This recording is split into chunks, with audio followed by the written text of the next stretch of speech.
Pois queda toda ese repertorio, tamén toda esa sensibilidade coa música, cos músicos, co traballo de orquesta e tamén esa implicación, non? Todos os músicos teñen moitas horas de traballo, moita implicación co que están facendo, eu penso que queda eso tamén, e entender o feito musical desde esa perspectiva tamén de músico e non só de xestora.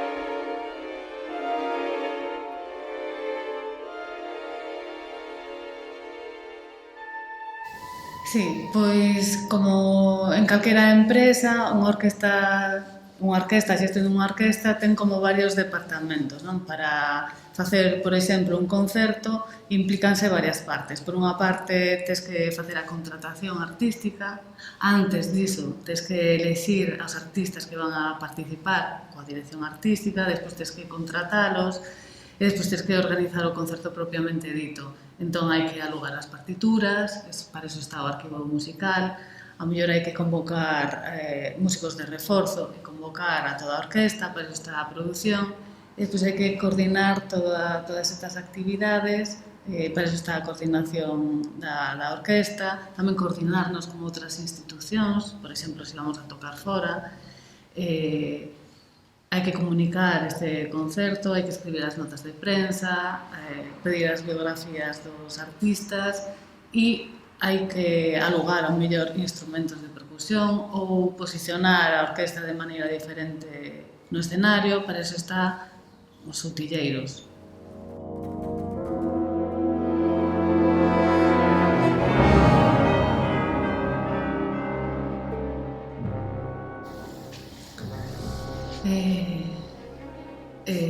Creo que elexir un líder para un proxecto é quizáis un dos procesos máis complicados aos que me teño enfrentado desde que estou aquí como directora técnica, non? Na Real Filarmonía de Galicia.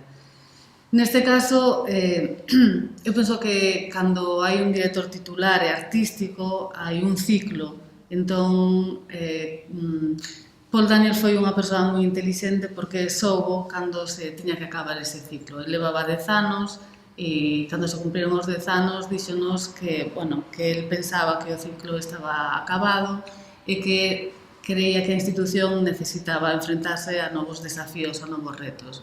Entón, a partir de aí empezamos o proceso.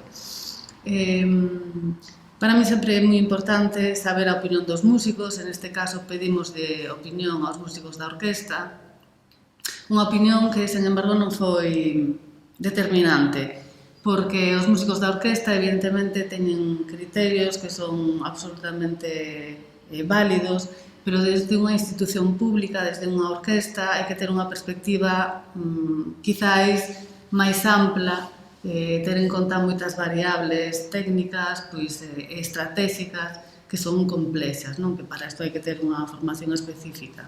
E tamén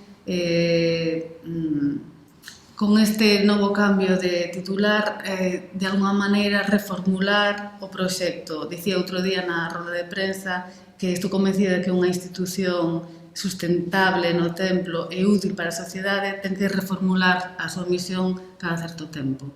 Entón, este traballo de fondo, íntimo casi, non? De repensarnos, saber quen queremos ser, o que fixemos, o que nos falta por facer, corrixir certos defectos ao mellor que poidamos ter ou desafíos aos que nos temos que enfrontar son fundamentais para elegir ao novo titular. A partir de aí empezamos a buscar, creemos, estou convencida de que Baldur Brönnimann vai a ser este novo líder que estamos buscando e que vai tamén a fortalecer a institución e proxectala no futuro que queremos ser.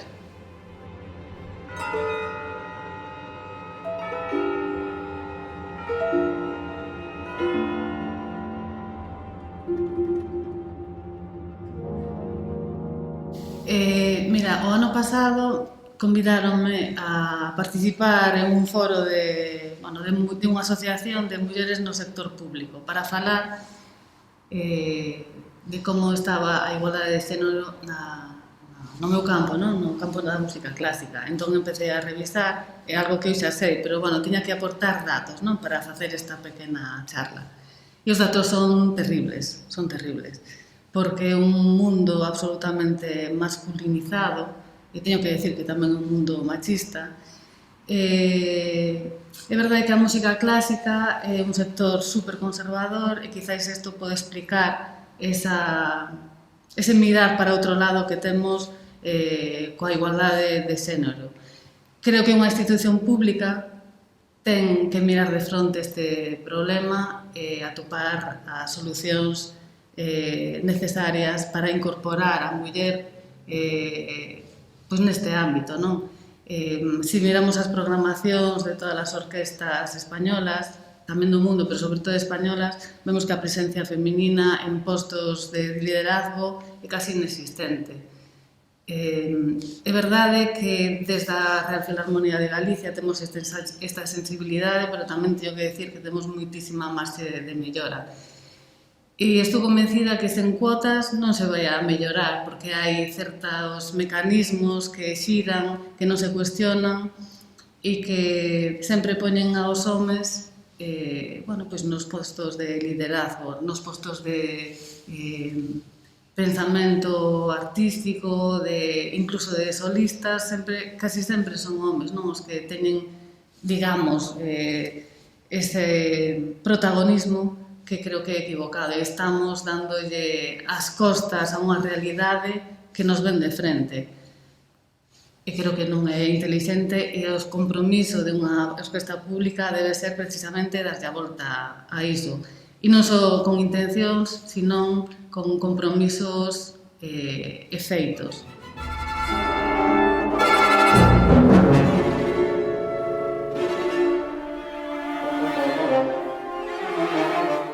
Pero que a mí non é que sexa curioso, é que é unha grande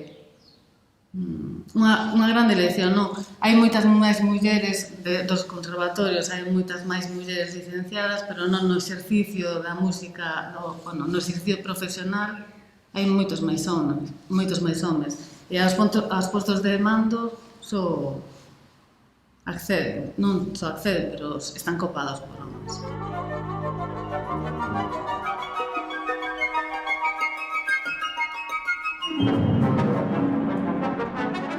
Pois justamente esta pregunta fasma en un momento de cambio, como xa dicen antes, agora temos un novo plan estratégico coas liñas maestras que presentamos outro día e que son moi importantes.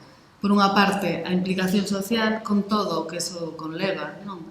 En canto á renovación do repertorio, en canto a abrirse á sociedade, ir a buscala, non esperar a que veña el aquí, facer actividades que fomenten o diálogo co público, que nos enriquezan a nós tamén, porque moitas veces creo que somos un sector bastante hermético, non?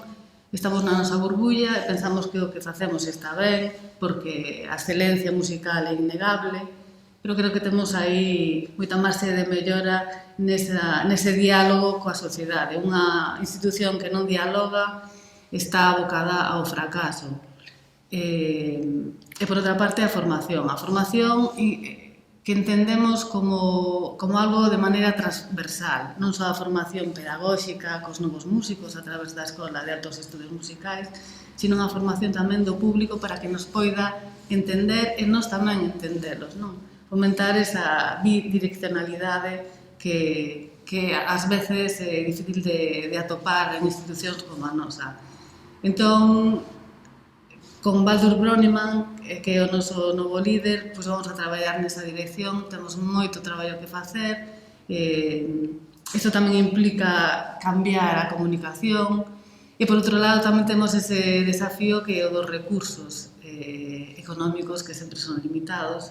Entón, temos moitas cousas que facer e a un prazo máis longo, pois ao mellor é ver se todas estas novas accións que temos pensadas funcionan e saber reconducilas. Facer tamén ese traballo de autocrítica que é sempre tan necesario para crecer e para seguir adiante.